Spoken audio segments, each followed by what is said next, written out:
Hi, everybody. Good morning. Not sure how things are in your zone. It's pretty. We're down to Brigantine. Going to drive up home to Newtown Square soon. Pretty gray out there. Actually, the water in our cove is almost frozen. It looks really cool, but it's only 6 weeks or so to spring. So hang in there. The vaccine's coming. Sun's coming. We're going to socialize again. Just don't be too stupid right now. Hang in there. Anyway, welcome today to Mondays with Moss. This program now is 52 things you need to know, 1 week at a time. So each week I give you one thing to focus on. So I have some, how about this? What is it? Nobody wants it. It will not go away. What is it? It's fear. So the topic for today is fear. So the outline that I'm going to give you today is going to give you a couple examples of fear in action. Number 2, some kind of relevant facts, not many. 3, why is it so prevalent? Why won't it go away? And 4, how do you deal with it? Which is probably the part you want to know. So here are some examples. I once worked with a sales manager, an office manager of a really successful company, and he had a fear of public speaking. He'd get really rattled. And when he started to talk, after about 2 or 3 minutes, he would start to get, his throat would constrict. He would start to cry a little bit and get really uncomfortable and get really embarrassed. Number 2, another person, a youngster, he's about 21 actually, and he just wanted to be with girls and talk with girls. He was in college, but he had this fear that girls would not like him. So he just never engaged with girls at the bar, at parties, or at school. I have a third person. He's a high school senior. He really wanted to fit in the classroom, particularly with the basketball team. Was not a basketball player. He was kind of a wrestler.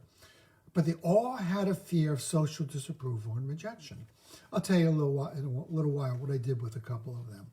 But first, some facts about fear. Fear takes many forms.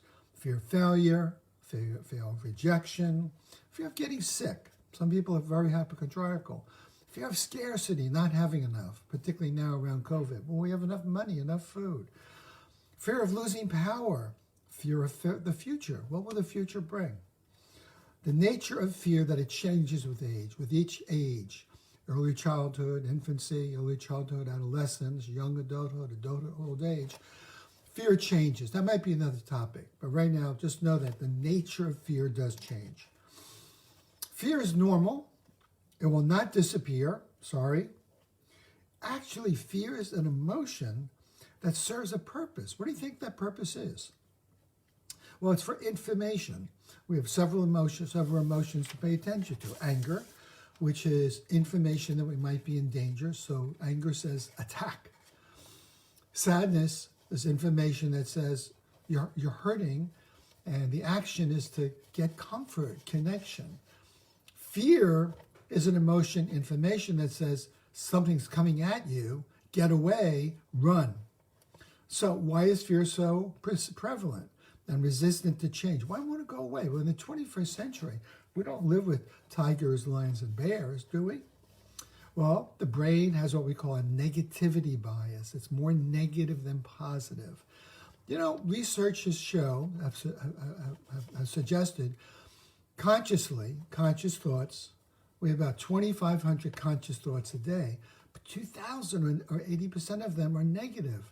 They're fearful, they're anxiety, what if I don't succeed? What if this paper doesn't go on well? What if she doesn't like me? What if I don't make a sale? So it doesn't really serve the purpose of helping us get focused. For most of us, it rattles us. And maybe it's due to the evolution of our nervous system. Okay, because the question goes back, who survived as human beings 50, 60, 70,000 years ago, even longer? We were not the strongest. We were not the fastest. But fear alerted us to pay attention to danger. We couldn't sniff it really well. Maybe our hearing and our smell senses were stronger back then, but fear was a sense a gut feeling that would say, something's going on here, something's coming up. And then we would react, probably by moving away. Now, the people who survived were the ones probably who were smart, but also fearful because they moved away from the potential danger. Okay, so you live in a state, as Rick Hansen says, of orange alert. We have a kind of a guard up here in the back of our brain, kind of looking at where is danger coming from. And he suggests we're in a state of constant orange. Now, who doesn't have fear? Is that possible? Another psychologist said, yeah, there are two kinds of people who do not have fear: dead people and psychopaths. Well, hopefully you're not dead and you're not a psychopath. But the question now comes, how do you deal with it? Overall, people who have a clear vision or dream, who have a clear commitment or an intention, and have an action plan, which is the law of navigation, which I write about in my book, Navigating for Success, they seem to do better. They have fear, but they move much more quickly back on the path, and they take action. Action is really important. So going back to that sales manager, I helped him clarify in therapy his intention, which was to be a really powerful leader in his office, having the best sales force and the most productive and satisfied people. Okay, that was his intention. We did some other things, which I'll tell you in a minute. The young man with the girls, his intention was to be someone girls trusted. He wasn't after sex as much as he just wanted to have girlfriends. So he discovered his intention. And then we talked about strategies and actions to take.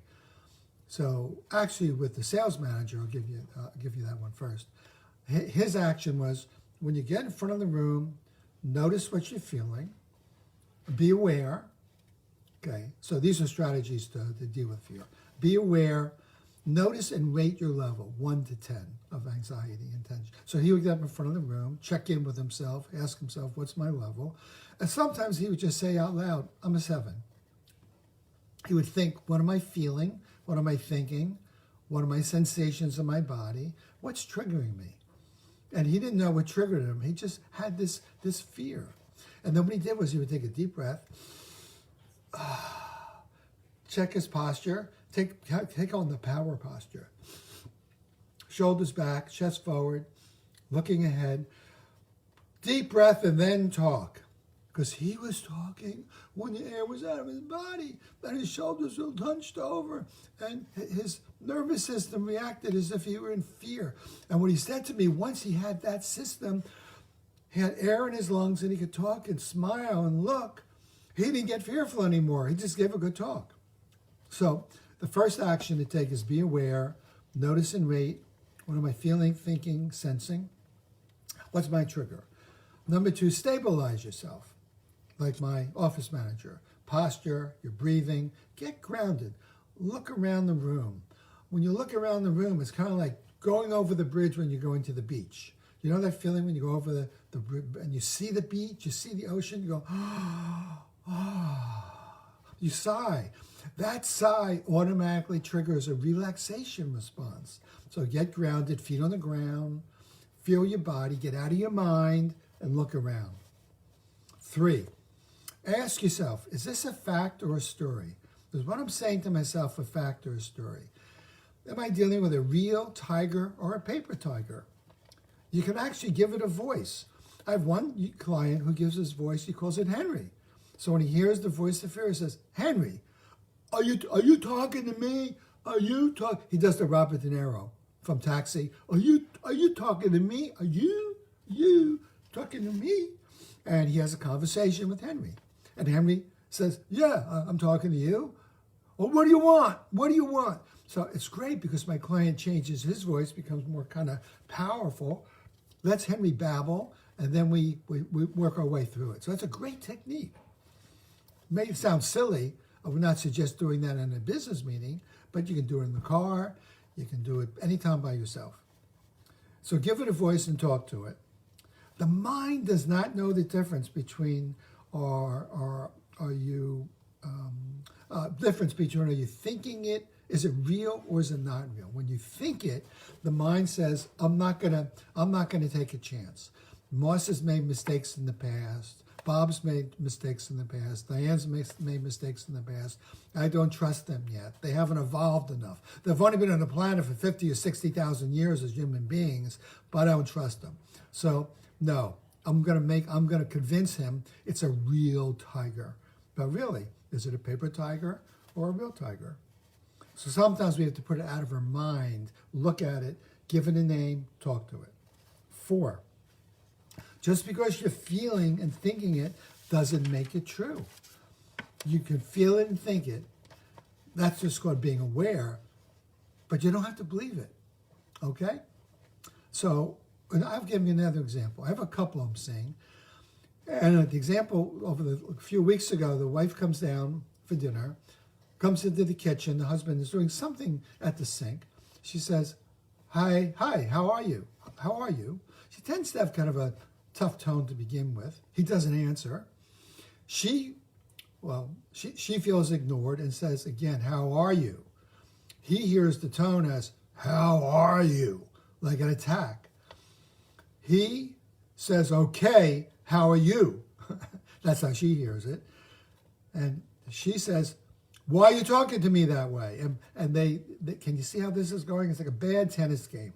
She reacts, he reacts. They go into 3 days of stonewalling, hot war for about 30 minutes of yelling at each other, and then they totally close down, have nothing to do with each other for 3 days. So what happened? What happened in the space of 45 seconds to turn them into two fearful and distant people who say they love each other? Number one, they jump to conclusions that he's angry with her. No, she's angry with me. All or none thinking. She always does this. Here he goes again. 3, they lose perspective and their intention. They forgot they're together because they love each other. They lost their perspective. They got triggered by a tone or a voice. Maybe that happens to you. They believe their stories. He's angry with me. She's angry with me. They did not check it out. After he perceived the attack, she perceived the attack, counterattack after counterattack. Then they went into war and stonewalling. My God, how dreadful. But it's very typical. That's called the power struggle.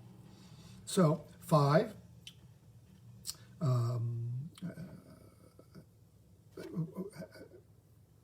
step out of your mind.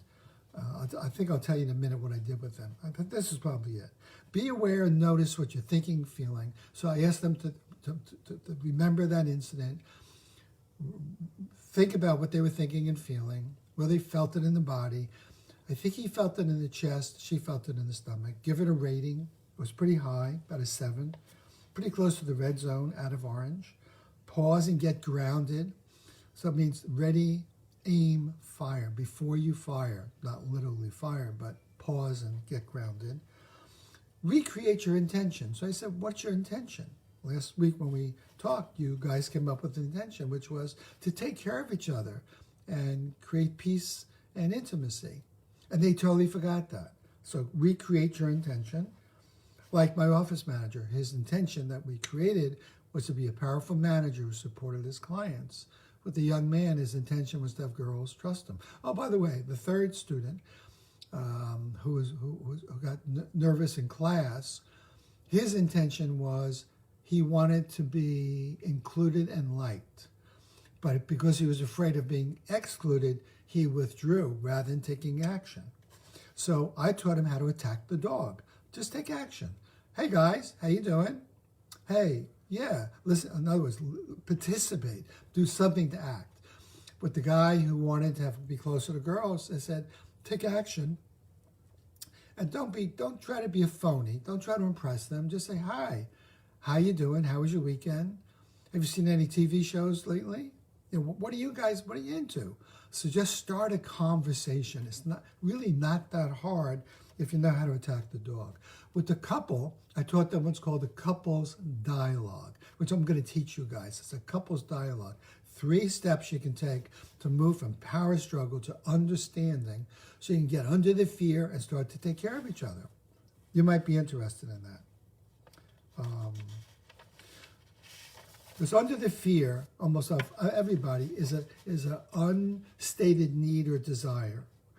That they had a desire for protection and being cared for, but they were afraid of not being cared for, and fear activates the attack or run away response when they think they're in danger, and they forgot underneath. Now, I said this is going to take a while for you to remember what this is about. You want something. So does fear, anger, and attack get it for you? They both said no. I said, well, then you're doing something stupid.